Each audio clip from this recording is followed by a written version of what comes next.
জায়গায় একজন খুব জ্ঞানী মানুষ এবং তার চতুর্দিকে কয়েকজন তার স্টুডেন্ট বসে আছে। তাই জ্ঞানী লোকটা বলতেছে যে তোমরা কি মিষ্টি মন্ডা কিছু খাইতে চাও? ওই স্টুডেন্ট যারা আছে যে হ্যাঁ এটা হইলে খুব ভালো হয়। তা উনি কাগজের মধ্যে কি কি জানি লিখলো, আরবি ভাষায় লিখে ভাস করে একজনকে বললো যে ওই যে এরকম করে ঘুরতেছে সেখানে যে এটা জমা দাও। উনি করছে কি ওই কাগজটা ওইখানে গিয়ে জমা দিয়েছে। দেওয়ার পরে দুই একদম বক্স বৃষ্টি আর হচ্ছে যে ওইটাকে বলে যে হচ্ছে সন্দেশ চলে আসছে।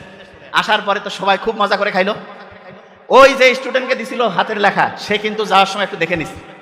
এর কয়েকদিন পরে ওইরকম হচ্ছে পরিস্থিতি তৈরি হয়েছে, ওই বন্ধু ওই ছেলে যে দেখছে কাগজে লেখা সে তার বন্ধুদেরকে বলতেছে তোমরা কি মিষ্টি মন্ডা খাইতে চাও? কয় আমরা তো খাইলে খুব মজা লাগবে।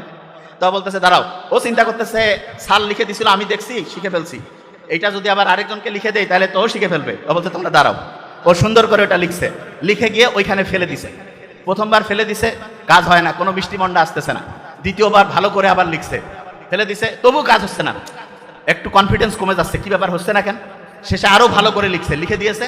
তৃতীয়বার যে লিখে কাগজটা ফেলছে একদম জোরে জোরে গালের মধ্যে থাপ্পড়, পিঠের মধ্যে কিল ঘুষি শুরু হয়ে গেছে। সে কিছু দেখতে পাচ্ছে না, দৌড়ানো শুরু করছে।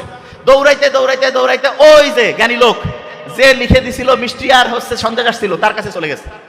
যে বলতেছে যে আসসালামু আলাইকুম, একটা ভুল হয়ে গেছে। কি ভুল বাবা?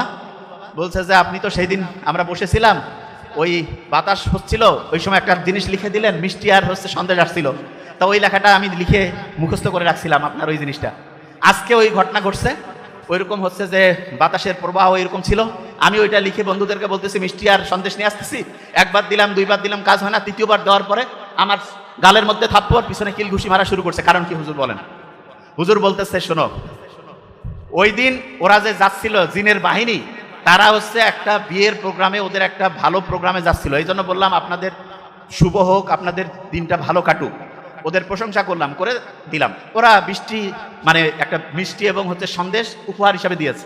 আর আজকে যে তুমি কাগজটা জমা দিয়েছো, ওই কাগজটার মধ্যে তুমি যা লিখছো, ওই দিন ওরা আজকের ওই দিনে ওরা হচ্ছে একজন ওদের খুব সম্মানিত লোক হচ্ছে মারা গিয়েছে, তাকে তারা জানাজা করতে যাচ্ছে। আর ওই সময় তুমি বলতেছো আপনাদের দিনটা খুব ভালো হোক। ওরা প্রচুর খেপে গেছে, ওদের একজন ভালো লোককে তুমি এরকম করছো, এই জন্য তোমাকে চত্থাপ্পড় শুরু করছে। এটা থেকে কি শেখা গেল? শেখা গেল একই জিনিস ভিন্ন সময় করা যাবে না। মানেটা কি? মানে হচ্ছে ছোট্ট বাচ্চা যারা আছো, তোমাদের ছোট্ট বয়সে তোমাদের একরকম কাজ, বড় যখন হবে তখন আরেক রকম। প্রত্যেকটার জন্য আলাদা আলাদা বয়স আল্লাহ সেট করেছেন। ছোট্ট বয়সে তোমাকে যেই কাজগুলো করলে তোমার ব্রেন ভালো হবে সেই কাজটা করতে হবে। বড় বয়সে যেটা একরকম, ছোট বয়সে আরেক রকম। কোন বয়সে কোনটা তোমার জন্য ভালো এইটা অভিভাবক তোমাকে দিবে। তুমি যদি ভুল বয়সে ভুল কাজ করতে যাও তাহলে চট থাপ্পড় আর কিল ঘুষি খাওয়া লাগবে। বুঝা গেছে? তোমরা লেখা